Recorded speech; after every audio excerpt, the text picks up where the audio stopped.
الحمد لله رب العالمين.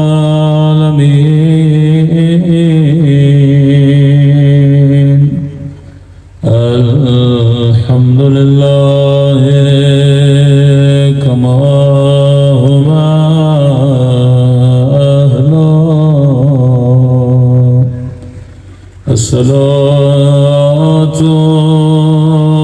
والسلام على سيد المرسلين وخاتم النبيين أبي القاسم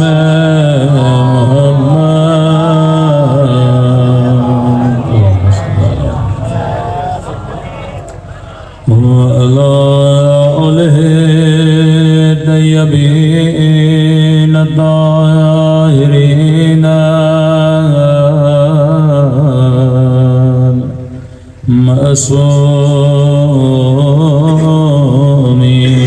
المعصومين. سب مل کے اپنے مولا کے ظہور کی دعا. اللہم کل ولیک حجت ابن الحسن صلواتک علیہ وعلی آبائه فی هذه الساعة وفي كل وليا وحافظا وقائدا وناصرا ودليلا وعينا حتى تسكنه أرضك وتمتعه فيها طويلا برحمتك يا أرحم الراحمين. صلوات الله عليه.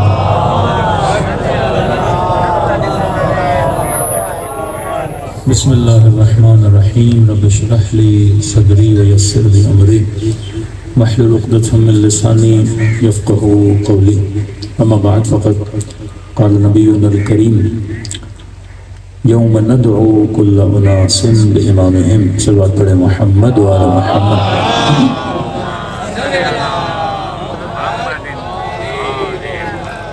دعا ہے پروردگار عالم ہم سب کی عبادتوں کو اپنی بارگاہ عالی میں قبول فرمائے اور جو مقصد زندگی مقصد ہدایت لے کر فرش عذاب پہ آتے ہیں خدا ان مقاصد میں بھی ہم سب کو کامیابیاں عطا فرمائے.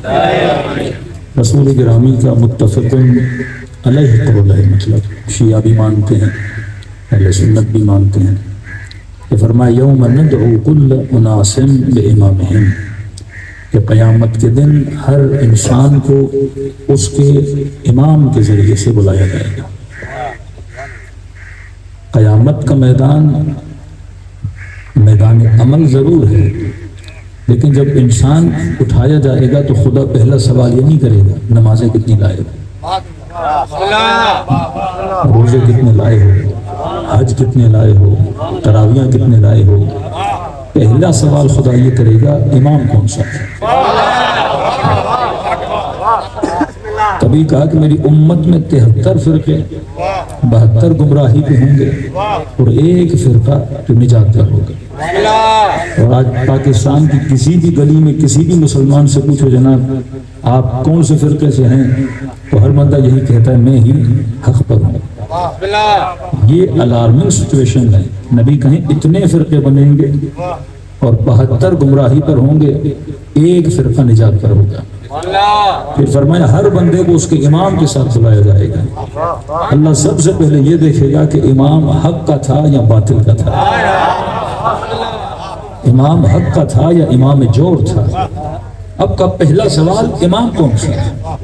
اگر امام صحیح ہے تو اس کے بعد کہے گا اب نماز بھی لاؤ، اب روزہ بھی لاؤ، اب اپنی نیکیاں بھی لاؤ.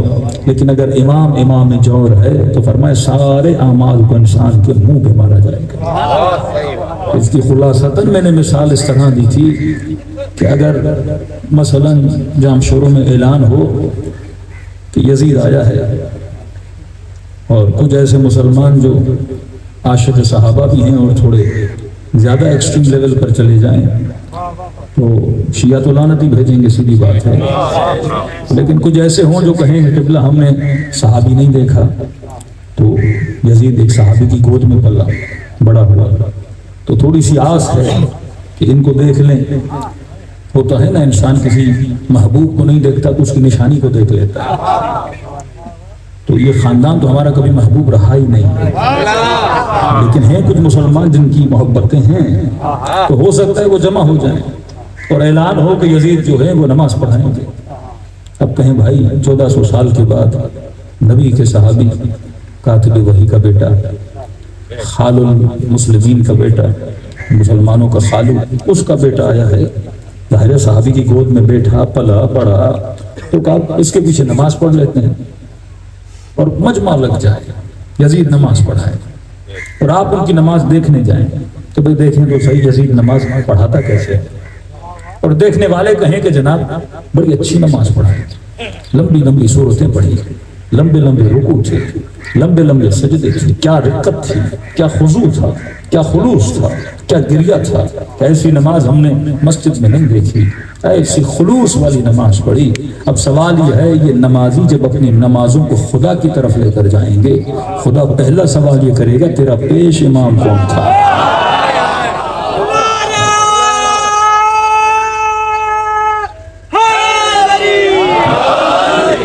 تو یزید کے پیچھے کتنی بھی خلوص کے ساتھ نماز پڑھو، خدا تیری نماز نہیں دیکھتا، خدا پیش امام کو دیکھتا ہے. مسئلہ امت کا نہیں، مسئلہ امام کا ہے، مسئلہ نماز کا نہیں، مسئلہ امام کا ہے. مولا حسین کربلا جا رہے تھے تو یہ تھوڑی ہے کہ مسلم معاشرہ نماز نہیں پڑھتا تھا، یہ تھوڑی ہے کہ مسلم معاشرہ روزہ نہیں رکھتا تھا، یہ تھوڑی ہے کہ مسلم معاشرے میں عبادت نہیں تھی. حج کو چھوڑ کے گئے تو مطلب مسلمان بھی تھے، حاجی بھی تھے، زاہد بھی تھے، عابد بھی تھے. مسئلہ یہ تھا کہ امت نمازیں تو پڑھ رہی تھی، امام صحیح نہیں تھا. معرکہ کربلا جنگ امام حق اور امام باطل ہے. تو کل بھی مسلمان نمازیں پڑھ رہا تھا، جب امام صحیح نہیں تھا تو ظالم کے مقابلے میں کھڑا نہ ہو سکا. تو اس زمانے میں بھی جو ظالم کے مقابلے میں کھڑا ہوا وہ امام حق تھا. آج کا مسلمان بھی نمازیں پڑھ رہا ہے، روزے رکھ رہا ہے، پر ہمت نہیں امریکہ کے مقابلے میں کھڑا ہو سکا.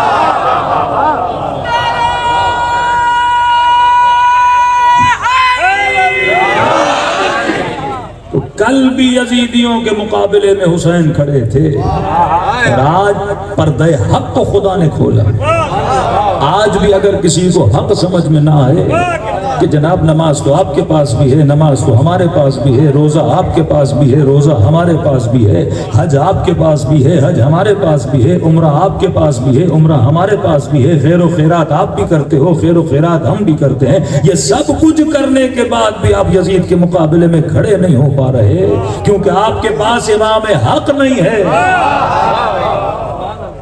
یہ حق کا امام ہے جو انسان کے وجود میں شجاعت کو پیدا کرتا ہے، جو انسان کے وجود میں یزید کو للکارنے کی ہمت پیدا کرتا ہے. آج مسلمان نے امام کسے بنایا؟ وقت کے حاکم کو بنا دیا. مبارک ہو پاکستانیوں کو جن کا امام شہباز شریف ہو. یہ قرآن کی تفسیر کر دی کہ جو وقت کا حاکم ہے وہ امام ہے. جب آپ ایسے لوگوں کو اپنا امام بناؤ گے تو شجاعت کی امید نہ رکھنا. لیکن اگر امام اسے بناؤ جو امام حق ہو تو اس کے ایک پیروکار کا نام سید علی خام نہیں ہے. ایسے نہیں کہا امیر المؤمنین نے کونوا لنا زینا ولا تکونوا لنا شینا. فرمایا شیعہ صرف نام سے شیعہ نہیں ہوتا، فرمایا ہمارے لیے زینت بننا ہے۔ جب دنیا تیری شجاعتوں کو دیکھے تو کہے جب علی کا شیعہ ایسا ہے تو اس کا امیر المؤمنین کیسا ہے۔ لوگ مالک کی شجاعت کو دیکھتے تھے، علی کی تعریفیں کرتے تھے، مگر فرمایا جب میدان میں جاؤ تو روح علی بن کر جاؤ، صفت امیر بن کر جاؤ۔ تو آج مسئلہ روزوں کا نہیں، مسئلہ نمازوں کا نہیں ہے کہ آپ کے مولانا شیعہ سنی کا مسئلہ یہ کہ ہاتھ باندھ کے پڑھتے ہیں ہاتھ کھول کے پڑھتے ہیں، کوئی اختلاف تھوڑی ہے۔ اس طرح آپ کے ساتھ مجتہد ہیں ان کے اندر اختلاف پایا جاتا ہے، یہ اختلاف کو اتنی بڑی معنی نہیں رکھتا کہ سینے پہ باندھ لیے، ناف پہ باندھ دیے، کھول دیے، مالکی کھولتے ہیں، شیعہ کھولتے ہیں، کچھ باندھتے ہیں۔ ہمارے یہاں بھی مستحب ہے کہ خواتین ہاتھ باندھ کے نماز پڑھیں، کوئی بڑی بات نہیں، فقہی اختلاف کا کوئی بڑا مسئلہ نہیں ہے۔ مسئلہ عقیدے کا ہے، مسئلہ امام کا ہے، جہاں سے تفریق ہوتی ہے وہ امام کا مسئلہ ہے، کیونکہ اگر امام صحیح ہوگا تو یہ امت کو صحیح راستے پر لے کر جائے گا، اگر امام غلط ہوگا تو امت کو غلط راستے پر لے کر جائے گا۔ اب خلاصہ کرنا، ٹاپک بڑا گہرا ہے کہ امام کی ویلیو، امام کی حیثیت، کہ آپ کہیں مولانا اللہ کو مانے، رسول کو مانے، حج کرے، عبادت کرے، زکوٰۃ دے، سونا دے، سب کچھ دینے کے بعد پھر بھی جہنم میں چلا جائے گا کیونکہ امام صحیح نہیں تھا۔ میں نے کہا کیوں؟ امام کرتا کیا ہے؟ امام کا کام کیا ہے؟ میں نے کہا دیکھو آپ نماز پڑھتے ہو تو رخ کہاں کرتے ہو؟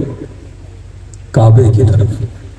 اب ایسا تو نہیں شاہ عبد البھٹائی کی طرف رخ کر دو، کوئی سیون کی طرف رخ کر دو، کوئی کہے میں مدینے کی طرف رخ کروں گا، یہ نہیں کہ جو مجھے پسند ہے وہاں رخ کروں گا، نہیں، رخ کرو گے اللہ کے گھر کی طرف، کعبے کی طرف۔ اب آپ سفر میں گئے، نماز کا وقت ہوا، نماز پڑھنی ہے، آپ کو نہیں پتا کعبہ کہاں ہے۔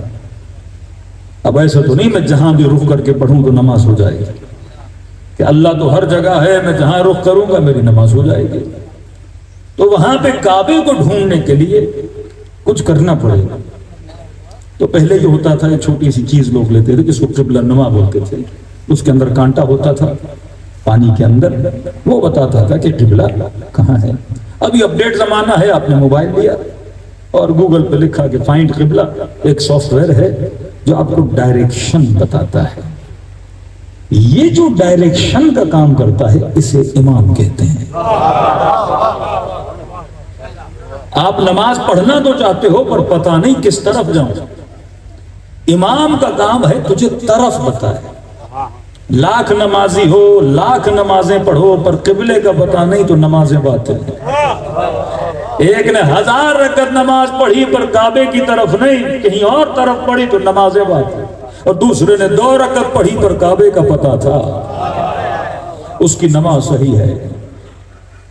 شمر نے 17 حج کیے، ابن سعد راوی بھی ہے، ابن سعد حدیثیں پڑھتا ہے، ابن سعد صحابی کا بیٹا بھی ہے، ابن سعد نمازی بھی ہے، پیش امام بھی ہے، لیکن اس کی نہ نمازوں نے اس کو فائدہ دیا، نہ روزوں نے اس کو فائدہ دیا، نہ صحابی کے بیٹے ہونے نے فائدہ دیا۔ دوسری طرف ایک شخص ہے جو مسیحی ہے، نام وہب قلبی ہے، لیکن جب اس کا قبلہ صحیح ہوا تو یہ کئی نمازیوں پہ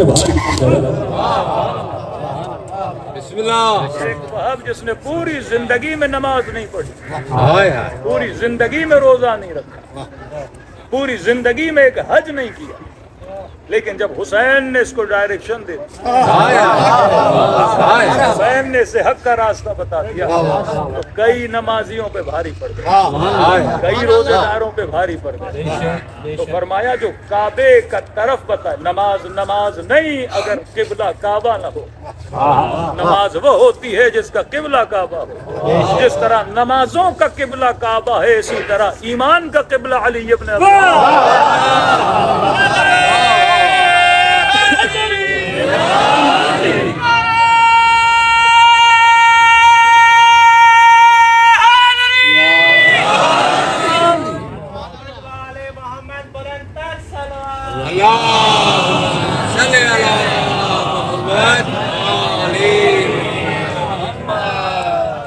نعرہ تکبیر، نعرہ رسالت،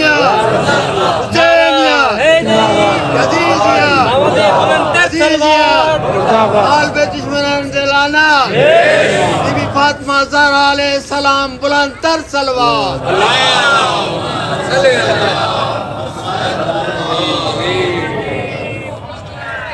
ایک چھوٹے سے انسان کو یہ علم ہے کہ جناب میں نے قبلے کا پتہ اس سے پوچھنا ہے جسے علم ہو، جو جاہل ہو اسے کیا پتہ؟ آپ کراچی بھی جاتے ہو تو رستہ کس سے پوچھتے ہو؟ جسے پتہ ہو۔ اب جسے پتہ ہی نہیں اس نے غلط رستہ بتا دیا تو ساری امت غلط رستے پر۔ جو 1400 سال سے جو امت کو پتہ بتا رہے تھے وہ پتہ غلط تھا۔ شکر خدا ادا کرو کہ خدا نے تجھے وہ دیا جسے دنیا کے راستوں کا بھی پتہ ہے اور آسمان کے راستوں کا بھی پتہ ہے۔ یہ اہمیت امام ہے۔ اگر امام صحیح ہے تو انسان کی منزل صحیح ہے، اگر امام غلط ہے آپ ایک جاہل کے پیچھے اپنی زندگی نہیں گزارتے۔ ہاں ڈاکٹر کے پاس بھی جانا ہے، پڑھا لکھا ڈاکٹر، گھر بنانا ہے، صحیح انجینئر، اگر ڈگری فیل ہوگی صرف نام ہوگا، 4 دن کے بعد گھر زمین پر آ جائے گا۔ تو امت اگر غلط امام چنے، کسی نے یزید کو امام بنایا، کسی نے کسی اور کو امام بنایا، لیکن دیکھو خدا نے کامیابی کسے دی؟ خدا نے حبیب کو کامیاب کیا، خدا نے حر کو کامیاب کیا، اور آج آپ کا سر فخر سے بلند ہے کیونکہ آپ کا امام امام حق ہے۔ میں بارہا پڑھے لکھے لوگوں کو مثال دیتا ہوں۔ مثلا میں نے کوئی اسکول کھولا اور اس اسکول میں نے ٹیچر لگایا اور لوگوں نے پوچھا کہ بھلا یہ کیا پڑھائے گا؟ 7ویں 8ویں پڑھائے گا، کتنا پڑھا لکھا ہے؟ یہ پاس ہے۔ اور آپ کے بھائی نے کہا نہیں اس کو اسکول سے نکال دو۔ تو ہم نے کہا بھائی کیوں نکالوں گا؟ اچھا نہیں لگتا۔ تو اچھا بھائی پھر کس کو لگاؤں؟ تو کہا یہ میرا دوست ہے آپ اسے لگا دو۔ ہم نے کہا کتنا پڑھا لکھا ہے؟ کہ میٹرک فیل ہے۔ بھائی بی اے والے کو نکالوں میٹرک فیل کو لگاؤں؟ میں نے کہا اسکول چلانا ہے، اسکول کو تباہ تو نہیں کرنا، کیونکہ آپ کو پسند نہیں میں میٹرک فیل لگا دوں گا۔ نہیں دوسرا دوست لگا دو۔ ہم نے کہا اسے کیوں لگاؤں؟ یہ کتنا پڑھا ہوا ہے؟ کہ یہ 5ویں فیل ہے۔ ہم نے کہا بی اے والے کو چھوڑوں 5ویں فیل کو لگاؤں؟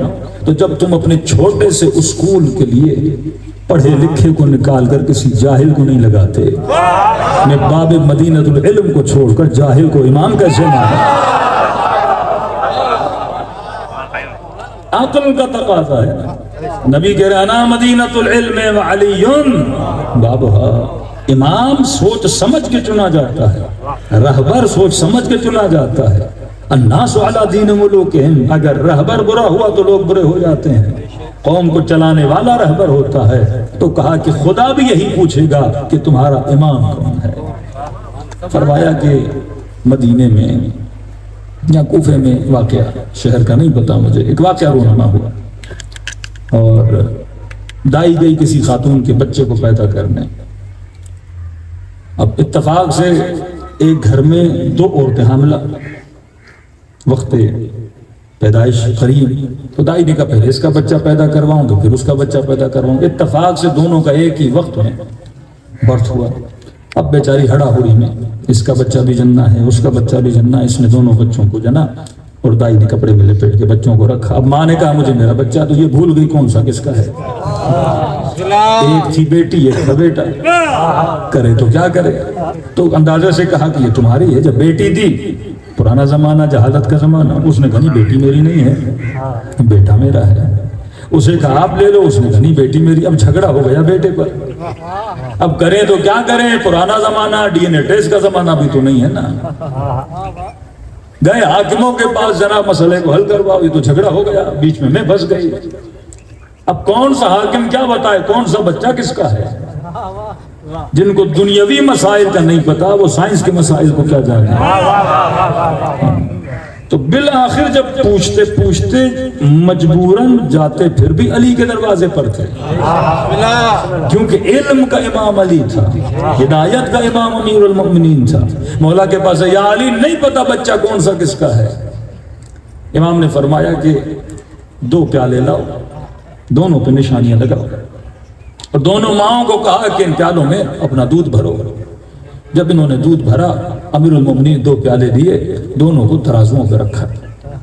جس کا وزن زیادہ تھا امام نے کہا یہ نشان کس کا ہے؟ کہ فلاں خاتون کا ہے۔ کہ بیٹا اسے دو۔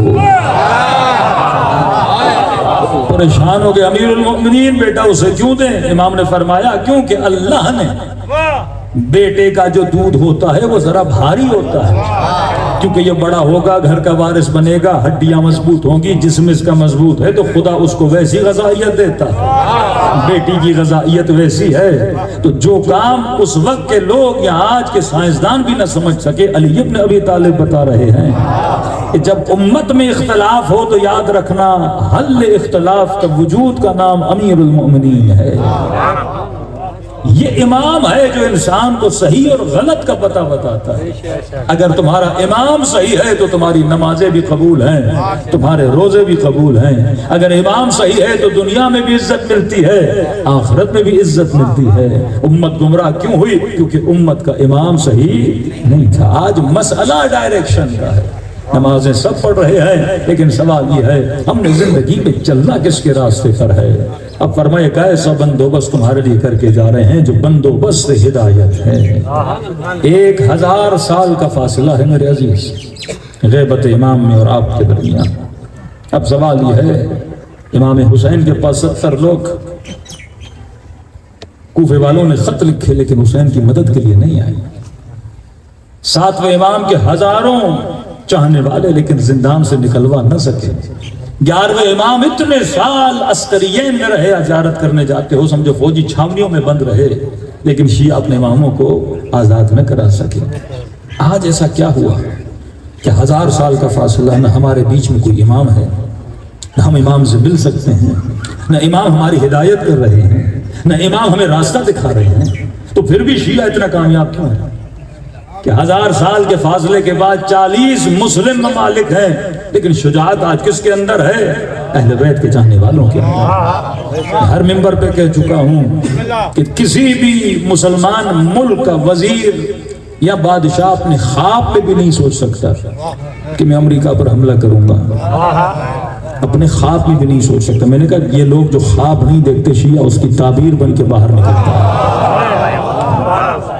یہ شجاعت علوی، 1000 سال کا فاصلہ، نسلیں گمراہ ہو گئیں۔ سوال اس 1000 سال کے فاصلے میں کس نے اس قوم کو تیار کیا؟ کون تھا جو تیار کر رہا تھا؟ کون تھا جس اس قوم کو اتنا بہادر بنایا کہ 61 ہجری میں شیعہ اتنا بہادر نہیں تھا، 62 ہجری میں شیعہ اتنا بہادر نہیں تھا، 63 ہجری میں شیعہ اتنا بہادر نہیں تھا، 300 ہجری میں شیعہ اتنا بہادر نہیں تھا جس میں 2026 میں شیعہ بہادر ہے، جبکہ فاصلہ 1000 سال کا ہے۔ آپ نے کسی امام کو دیکھا نہیں، آپ کسی امام سے ملے نہیں، کسی امام نے آپ کے اوپر تبلیغ نہیں کی، کسی امام نے آپ کو حوصلہ نہیں دیا، تو سوال یہ ہے کہ ان سب کو پال کون رہا تھا؟ ان کو ہدایت کون دے رہا تھا؟ فرمایا ایک ہی چیز ان کو ہدایت دے رہی تھی اور اس کا نام ہے فرش عزا حسین ابن علی۔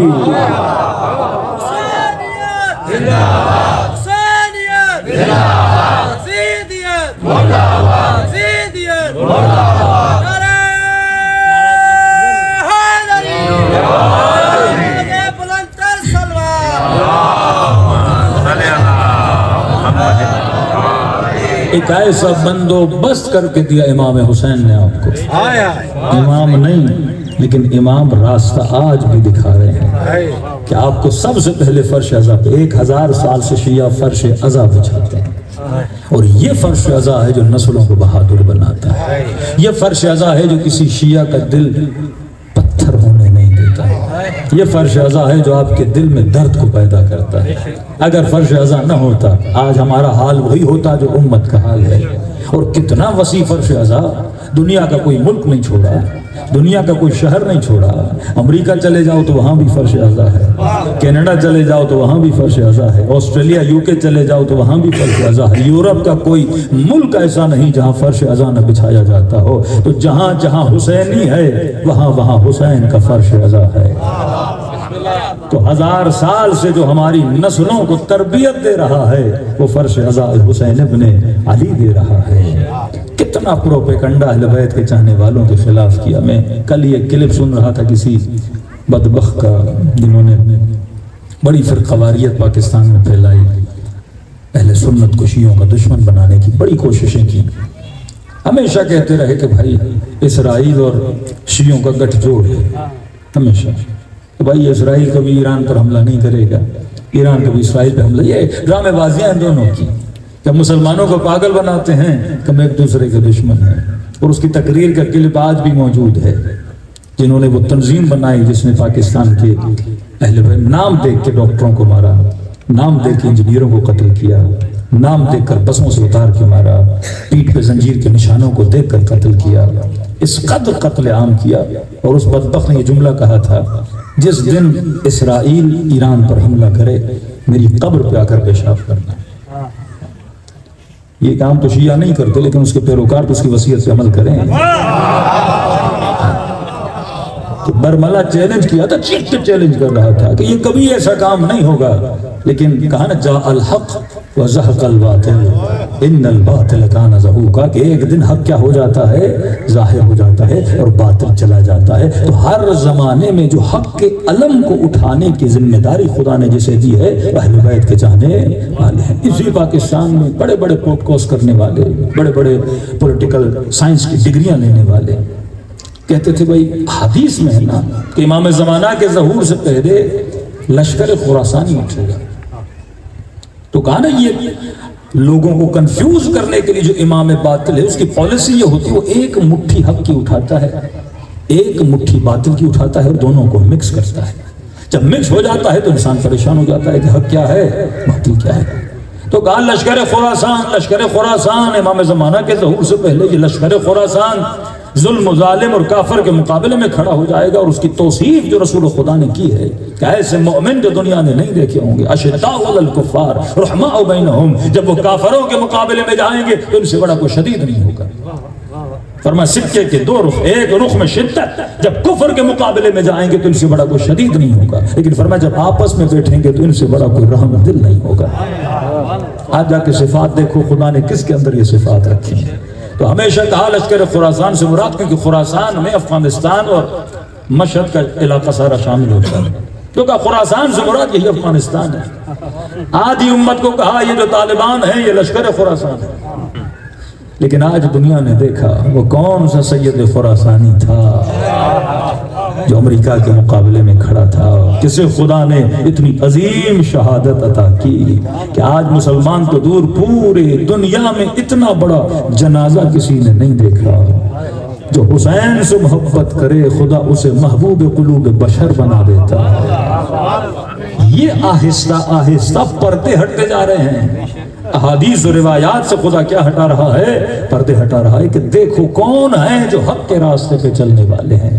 یقیناً وہی حق کے راستے پر ہے جن کے لیے نبی نے فرمایا کہ علی والحق ہے والحق مع علی، علی حق کے ساتھ ہیں اور حق علی کے ساتھ ہے۔ فرمایا یہ نہ دیکھنا کہ حق کہاں جا رہا ہے، یہ دیکھنا کہ علی کہاں جا رہے ہیں۔ جہاں جہاں یہ جاتے ہیں وہاں وہاں حق جاتا ہے۔ تو میرے عزیز، فرش ازا کا ہدف، فرش ازا کا مقصد دنیا کو یہ بتانا کہ اگر امام صحیح ہو تو انسان صحیح ہوتا ہے، اگر امام صحیح ہو تو انسان کی عبادت مقام قبولیت تک چلی جاتی ہے۔ لیکن فرش ازا پہ بلا کر کس طرح سے وہ ہمیں بدلتے ہیں، یہ اہمیت کا حامل ہے۔ بعض اوقات ہم کئی چیزیں محسوس نہیں کرتے، لیکن تبدیلیاں ہمارے اندر آتی جاتی ہیں۔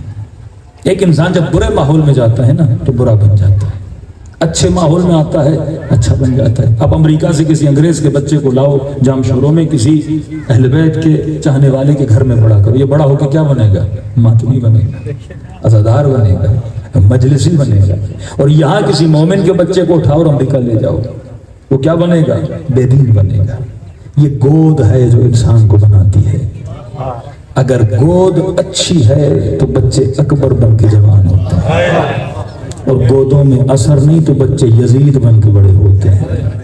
یہ گود کا اثر ہے، یہ بھی ایک ڈائریکشن ہے کہ تمہیں پتہ ہونا چاہیے کہ میں کس ماحول میں اپنی نسلوں کو کیا کر رہا ہوں، بڑا کر رہا ہوں۔ امام کی ایک جھلک انسان کو مومن بنا دیتی ہے۔ اسماعیل حمیری چھٹے امام کے زمانے میں ایسا فضائل اہل بیت پڑھنے والا کہ جس نے چیلنج کیا کہ اگر کوئی امیر المؤمنین کی فضیلت لائے اور اگر اس کے بارے میں میں نے کوئی شعر نہ لکھا ہو تو کہتا تھا میں سونے کے سکے تم لوگوں کو دوں گا۔ اس کے چیلنج میں کوئی پورا نہیں اترا، کیونکہ جو بھی فضیلت امیر المؤمنین آتی تھی یہ پہلے سے اس نے شعر بنایا ہوا تھا، لیکن اس کے اندر دو عیب تھے۔ ایک عیب یہ تھا یہ اہل بزم تھا، کبھی کبھی شراب پیتا تھا۔ دوسرا عیب یہ تھا یہ چار امامی تھا، یعنی زیدی شیعہ تھا، چھٹے امام کو امام نہیں مانتا تھا، احترام بڑا کرتا تھا. کہتے ایک دن کوزے میں شراب بھری کسی دوست کے پاس سے، یہاں سے شراب ہاتھ میں، کوزہ بند، اور ایک گلی سے گزر رہا تھا، گلی بڑی تنگ، اور سامنے سے اچانک اس کی نگاہ چھٹے امام پہ پڑ گئی. پریشان ہوا، فرزند رسول آ رہے ہیں، ہاتھ میں کوزہ اور شراب، کروں تو کیا کروں؟ واپس پلٹنا چاہے تو لوگ تھے پیچھے، آگے جائے تو امام کا سامنا، چھپنا چاہے تو چھپ نہیں سکتا کیونکہ گلی بڑی تنگ تھی. بحالت مجبوری سر کو نیچے کر کے اور کوزے کو ہوا کے نیچے چھپاتے چھپاتے آگے بڑھا. جب بڑھا تو امام کی نگاہ پڑی، سلام کیا، اسماعیل. جی میرے مولا. فرمایا ہاتھ میں کیا ہے؟ کہ مولا کچھ نہیں، کوزہ ہے. کوزے میں کیا ہے؟ کہ مولا بھائی گھر کا سامان لینے گیا تھا، گھر کے لیے دودھ لیا ہے میں. اب مولا کو کیا بتائے کہ شراب ہے. گنہگار تھا پر با حیا تھا. حدیث پانچویں امام کی فرماتے بعض لوگ گناہ کرتے ہیں لیکن حیا کی وجہ سے اپنے گناہوں کو بتاتے نہیں، کہ خدا اس کی حیا کو دیکھ کر اس کے گناہ کو معاف کر دیتا ہے.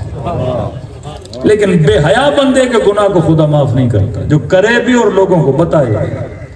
تو امام نے کہا کوزے میں کیا ہے؟ پریشان ہوا، مولا کو کیسے کہوں کہ شراب ہے؟ تو اس نے مصلحتی جھوٹ بولا کہ مولا کوزے میں دودھ ہے. امام نے کہا اچھا تھوڑا ہمیں بھی تو پلا. اب جھوٹ بولا، کوزے میں شراب. کہ رہے میں سوچ میں پڑ گیا کہ فرزند رسول کے ہاتھ پہ نجس پانی کیسے ڈالا، یہ پاکیزہ خاندان. ایک بار کہا، میں نے کہا مولا اب گھر چلیے، وہاں لاتے ہیں، گلی میں ہے مولا. امام نے کہا دیر ہو رہی ہے، دودھ پلا. کہ پھر جھجکا. پھر امام نے تیسری بار بلند آواز میں کہا میں کہہ رہا ہوں نا دودھ ڈال میرے ہاتھوں پر. ہانپتے ہوئے کانپتے ہوئے میں نے کوزے کو جب فرزند رسول کے ہاتھوں پہ خالی کیا تو وہ شراب نہیں تھی، وہ دودھ میں بدل چکا تھا.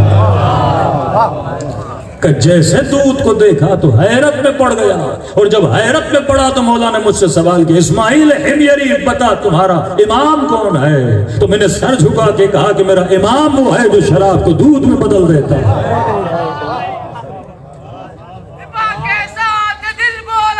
علی مولا علی مولا صبح کے ساتھ دل مولا علی مولا علی مولا.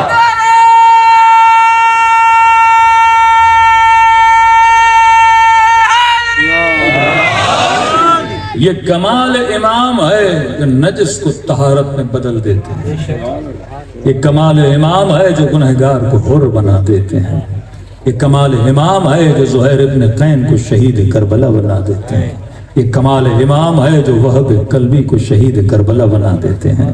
تو یہ کمال 61 ہجری میں رکا نہیں، کہ یہ کمال آج بھی ہو رہا ہے. اور وہ کہاں ہو رہا ہے؟ فرش عزا حسین ابن علی پہ ہوتا ہے. صرف اس دن حر نہیں بنے، آج حسین کی مجلس بھی لوگوں کو حر بنا رہی ہے. تو 1000 سال کے فاصلے میں کار امامت جس نے کیا وہ مجلس عزا حسین تھی. اگر مجلس نہ ہوتی آج مومن نہ ہوتے، اگر مجلس نہ ہوتی آج متقی نہ ہوتے. دیکھو حضرت نوح نے 700 سال تبلیغ کی، 700 سال، بعض روایات میں 900 سال. پوچھا میرے مولا سے مولا کتنے مومن بنائے نوح نے؟ تو بعض روایات میں آیا کہ نوح نے اپنی 700 سال کی تبلیغ میں 60 لوگ، بعض میں آیا 70 لوگ. 700 سال نبی نے تبلیغ کی، 70 لوگوں کو مسلم یا مومن بنا سکا. اور ہم سندھ کے کسی گاؤں میں گئے اور کہا کہ جبلا 40 سال پہلے یہ گاؤں شیعہ نہیں تھا اور آج یہ پورے کا پورا گاؤں کیا ہے؟ شیعہ ہے. میں نے کہا کیسے شیعہ بنا؟ کہ قبلہ اسماعیل دیوبند آئے تھے، انہوں نے ایک مجلس پڑھی تھی، ایک مجلس کے نتیجے میں پورا گاؤں کیا بن گیا؟ شیعہ بن گیا. میں نے کہا نوح جو کام 700 سال میں نہ کر سکا وہ حسین کی ایک مجلس نے کر دکھایا. یہ اثر مجلس ابا عبداللہ الحسین ہے. مجلس کو صرف 1 گھنٹے کی محفل نہ سمجھا کرو، یہاں بہت تبدیلیاں آپ کے وجود میں آتی ہیں جو ہم شاید احساس بھی نہیں کر پاتے. دیکھو میں مثال دیتا ہوں کہ کئی لوگ کنجوس ہوتے ہیں نا، باپ کنجوس ہے، ماں کنجوس ہے، بیٹا کچھ مانگنے جائے تو ماں کوڑی پائی نہ دے بیٹے کو. لیکن جیسے محرم کا مہینہ آتا ہے یہی بیٹا ماں کے پاس جاتا ہے کہ اماں میں نے ایک شربت کا شیشہ لینا ہے، تھوڑی برف لینی ہے اور باہر میں نے سبیل لگانی ہے. یہی کنجوس ماں جب حسین کا نام سنتی ہے تو یہ سخی بن جاتی ہے. فرش عذاب کے اندر کیا پیدا کر رہا ہے؟ تبدیلی پیدا کر رہا ہے. بارہا کہہ چکا اگر یہاں کسی مومن کو کوئی مومن بولے کہ جناب میرے جوتے کو پالش تو کر دو جھگڑا ہو جائے گا، موچی تھوڑی ہوں، آپ کا نوکر تھوڑی ہوں، باہر جاؤ کسی سے پالش کرواؤ، میری توہین کرتے ہو کہ میں آپ کا جوتا پالش کروں، لیکن یہی مومن جب کربلا جاتا ہے ایک دوسرے کے جوتوں کو پالش کرتا ہے۔ یہ کر کیا رہے ہیں امام حسین آپ کے ساتھ؟ آج ہیومن رائٹس کی باتیں کرنے والے، انسانیت کی باتیں کرنے والے، ہیومنٹی کی باتیں کرنے والے، بتائیں مجھے دنیا میں کوئی 2 کلومیٹر کا راستہ جہاں انسانیت کی اتنی خدمت ہوتی ہو، جہاں نعمت ہی نعمت ہو، پوری دنیا گھوم لو آپ کو تو کیا 1 کلومیٹر کا کوئی راستہ نہیں ملے گا جہاں نعمت ہی نعمت ہو۔ اور چیلنج ہے دنیا کو، آؤ ہم تجھے 70 کلومیٹر کا راستہ دکھاتے ہیں۔ کسی بھی سفر پہ جاؤ 2 چیزوں کی پرواہ ہوتی ہے، سوؤں گا کہاں پہ، کھاؤں گا کیا۔ یہ دنیا کا واحد سفر ہے جہاں 2 چیزوں کی پرواہ نہیں ہوتی، سونے کا بندوبست بھی حسینی کرتے ہیں، کھانے کا بندوبست بھی حسینی کرتے ہیں۔ یہ وہ کمال انسانیت ہے کہ وہی انسان اپنے وطن میں ہوتا ہے تو ویسا نہیں ہوتا، لیکن کربلا جاتا ہے 40 ابا عبداللہ پہ، امام حسین اس کے وجود کو بدل دیتے ہیں۔ پورا سال یہ ویسا نہیں ہوتا جیسا 2 مہینے میں بن جاتا ہے۔ کون کس کو پانی پلائے، کون کس کو کھانا کھلائے، یہ امام آپ کو کیا بنا رہے ہیں، کس کی خدمت کروا رہے ہیں؟ آپ شربت کے امام حسین کو پلاتے ہو، آپ کھانا کے امام حسین کو کھلاتے ہو، یہ کون کس کی خدمت کر رہا ہے؟ بشر کو بشر کا خادم بناتے ہیں، انسان کو انسان کا خادم بناتے ہیں، عزادار کو عزادار کا خادم بناتے ہیں۔ علی اصغر بہانہ ہے، ہدف آپ ہو، علی اکبر بہانہ ہے، مقصد آپ ہو، بی بی زینب بہانہ ہے، مقصد آپ ہو، شہادت بہانہ ہے، مقصد آپ ہو۔ مقصد یہ ہے کہ جب اصغر کے مصائب سنو گے دل نرمی میں آئے گا، اور جب دل نرمی میں آئے گا کائنات بھی کسی ظلم کو برداشت نہیں کر پاؤ گے۔ جب یزید کا نام سنو گے تو ظالم سے نفرت پیدا ہوگی، اور کیسے ممکن ہے جو یزید سے نفرت کرے اور ٹرمپ سے محبت کرے؟ کیسے ممکن ہے جو علی اصغر کی شہادت پہ روئے لیکن فلسطین کے 4000 بچوں پہ اس کا دل نہ لرزے؟ کیسے ممکن ہے جو علی اکبر کے سینے کی برچھی پہ تو گریہ کرے لیکن 60,000 یمن کے جوانوں کے قتل پہ گریہ نہ کرے؟ تبھی آپ کے دل میں سب سے زیادہ درد ہے۔ فلسطین والے شیعہ نہیں، اہل سنت ہیں، لیکن سب سے زیادہ اگر مسلمانوں میں کسی کا دل فلسطین کے لیے دھڑکتا ہے وہ علی کے چاہنے والوں کا دھڑکتا ہے۔ کیوں دھڑکتا ہے؟ کیونکہ یہ دل اصغر پہ روتا ہے، یہ دل علی اکبر پہ روتا ہے، یہ دل سیدہ زینب کی چادر پہ گریہ کرتا ہے، تو خدا نے اس کے دل کے اندر احساس پیدا کیا۔ حسینیت احساس کا نام ہے، یزیدیت احساس کے مرنے کا نام ہے۔ حسین کے پاس آؤ گے انسان بنو گے، یزید کی طرف جاؤ گے جانور بنو گے۔ حسین انسانیت کی اعلیٰ ترین منزل پہ انسان کو کھڑا کر دیتے ہیں۔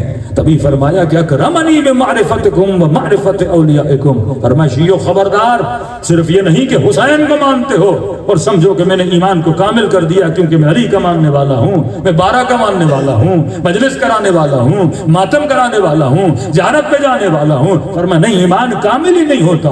ولایت کا تصور اپنے وجود میں یہ بناؤ کہ ولی وہ ہوتا ہے، شیعہ وہ ہوتا ہے جو حسین سے بھی محبت کرتا ہے اور حسین کے چاہنے والے سے بھی محبت کرتا ہے۔ یہ لازم و ملزوم ہے، پھر ہم میں اور ان میں کوئی فرق نہیں جو کہیں ہم نبی سے تو محبت کریں گے پر نبی کی بیٹی سے محبت نہیں کریں گے، مصطفیٰ سے محبت کریں گے لیکن قاتلین زہرا سے بھی محبت کریں گے۔ یہاں ایک لکیر کھینچی جاتی ہے، اگر حق والے ہو تو باطل کے پیچھے نہیں جاؤ گے، اور یاد رکھو حق صرف یہ نہیں کہ علی کو مانو، حق کامل بھی تب ہوتا ہے جب علی کو ماننے کے بعد علی والے کو مانو۔ یہ وہ زنجیر تھی جس میں امام حسین آپ کو جمع کرنا چاہتے تھے۔ فرمایا جب تک تمہارا مزاج 72 جیسا نہیں بن جاتا۔ 72 کا مزاج کیا تھا؟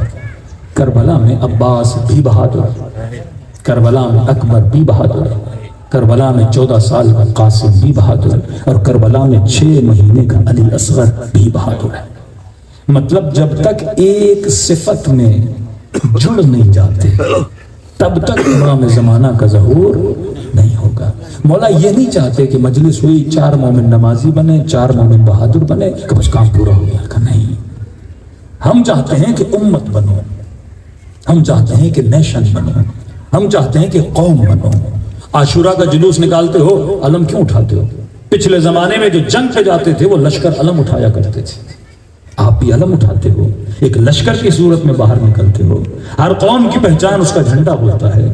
حسین نے تجھے الگ جھنڈا دیا، شیعہ عراقی ہو، ایرانی ہو، بحرینی ہو، ان کا جھنڈا ایک ہوتا ہے۔ تو کہ یاد رکھنا دنیا کی اقوام کسی اور کی قوم ہوگی، خدا نے تجھے حسین کی قوم بنایا ہے، اور حسین کی قوم کے اندر کچھ صفات ہوتی ہیں، وہ صفات اگر تم سب کے اندر آئے، انڈیویجول نہیں، سوشلی، انڈیویجولی بہادر ہونا کامیابی نہیں دیتا۔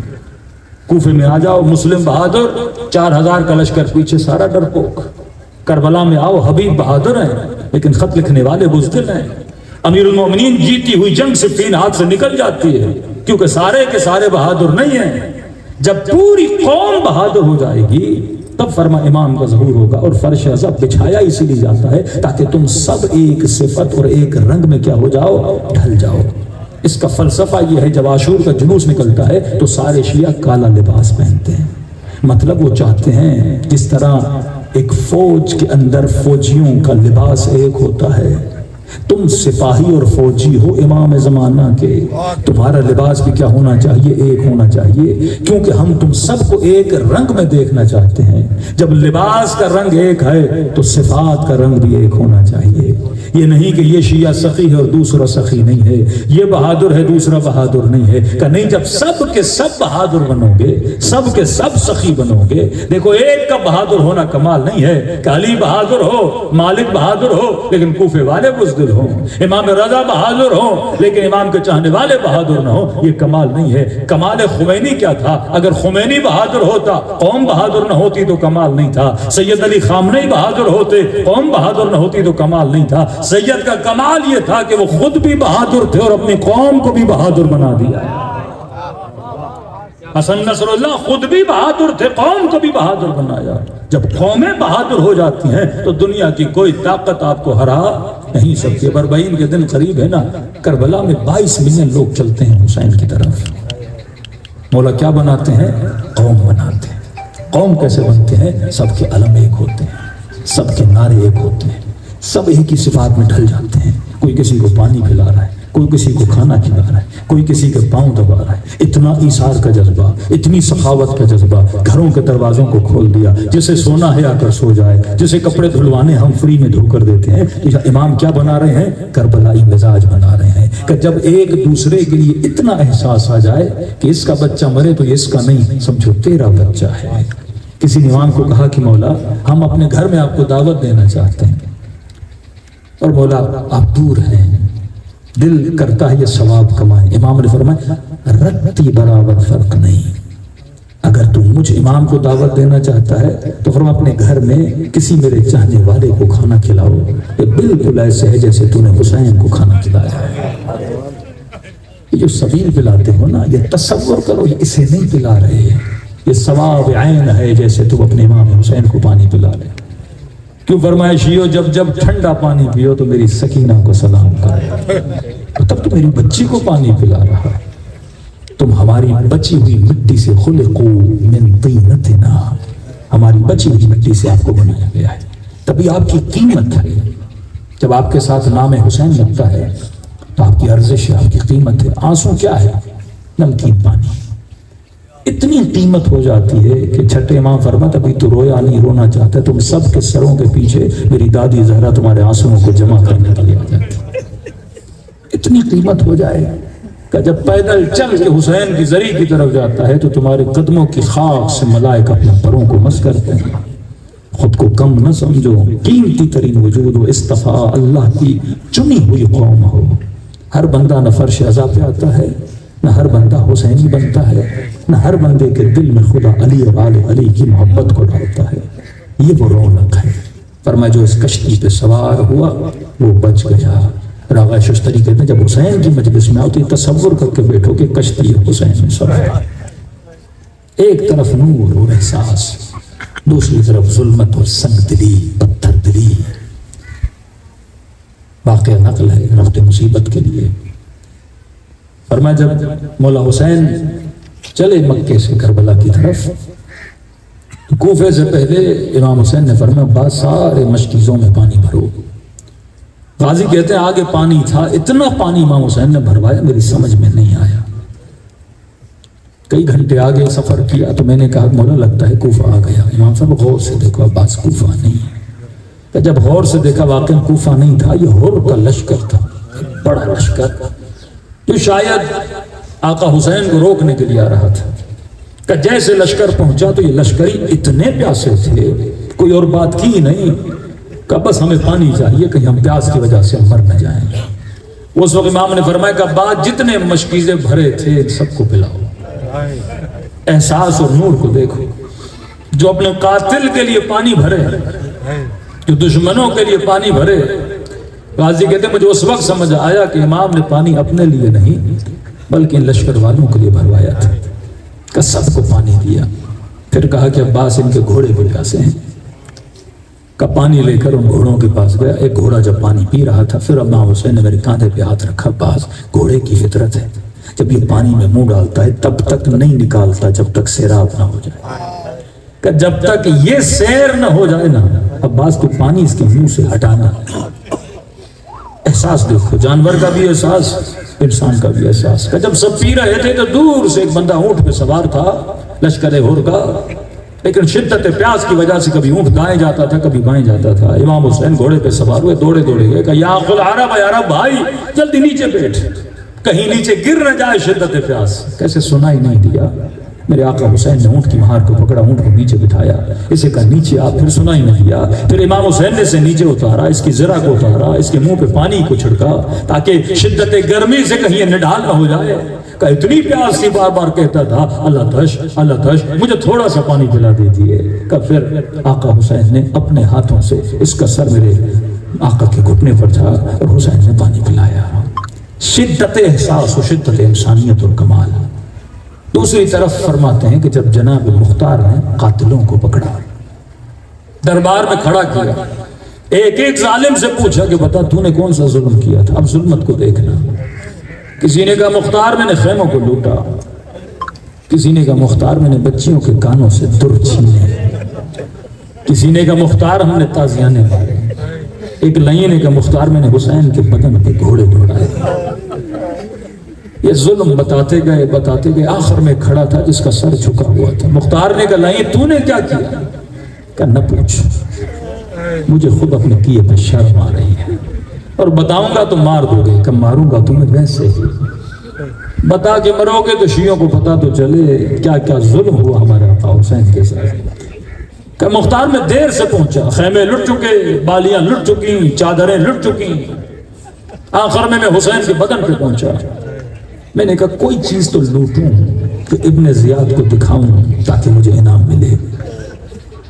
کہ مختار کہ جب حسین کے بدن پر نگاہ پڑی سب کچھ لٹ چکا تھا۔ امام ہے صاحب حیا، بہن کو کہا مجھے وہ کرتا دو جو سب سے پرانا ہو۔ کہتے پرانا کرتا پہنا، خنجر سے پھر کرتے کو پھاڑنا شروع کیا۔ بہن نے کہا بہن قربان جائے حسین پھاڑ کیوں رہے ہو؟ کہ بہن پھٹا ہوگا، کسی کی لالچ نہیں ہوگی، میں نہیں چاہتا میرا بدن عریان ہو۔ امام زمانہ فرماتے میرا سلام ہو کربلا کے شہید پہ جس کے بدن پہ لباس نہیں تھا۔ کہ مختار کچھ نہیں تھا، کمربند لے گئے، تلوار لے گئے، زرہ لے گئے، امامہ لے گئے۔ کہ نہیں پھر تو نے کیا کیا؟ کہ مختار میری نگاہ حسین کی انگوٹھی پہ پڑ گئی۔ ظلمت کی انتہا دیکھنا، انسان زندہ تو بدن گرم، دنیا سے چلا جائے تو بدن ٹھنڈا۔ کہ تو نے کیا کیا؟ کہ مختار میں نے انگوٹھی اتارنے کی کوشش کی، اتری نہیں، میں نے خنجر نکالا، حسین کی انگلی کو کاٹا، میں نے انگوٹھی لی۔ یہاں تک تو سمجھ آتا ہے، یہاں تک تو سمجھ آتا ہے، لیکن میرے چوتھے امام فرماتے ہیں عزادار پتہ ہے یہ کون تھا؟ ایک طرف نور، ایک طرف ظلمت۔ امام کی دوری کا نتیجہ دیکھو کہ پتہ ہے یہ کون تھا؟ کہ مولا نہیں، کہ یہ وہی تھا جسے بابا نے اونٹ سے اتارا تھا، اپنے گھٹنے پہ سر رکھ کے اپنے ہاتھوں سے پانی پلایا، اسی ہاتھ کی انگلی کو اس لئی نے کاٹ دیا۔ فرمایا ہم کریم ہیں، اگر خلوص دل سے مجھ حسین کو سلام کرو خدا تجھے ثواب زیارت حسین عطا کرتا ہے۔ وقت مغرب قریب ہے بلکہ ہونے والا ہے، اور قبولیت دعا کا وقت ہے۔ دلوں کو کربلا لے جائیں، ایسے سلام کریں جیسے زینب نے اپنے بھائی کو کیا۔ السلام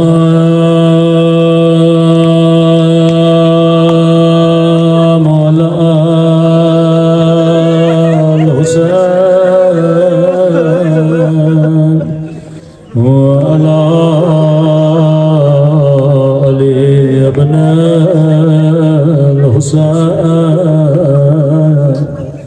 وعلى أولاد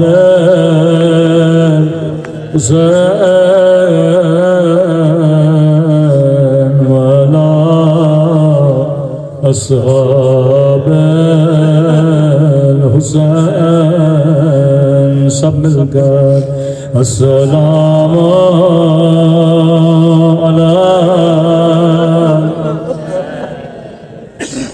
وعلى آل ابن الحسين وعلى أولاد وعلى أصحاب میرا سلام ہو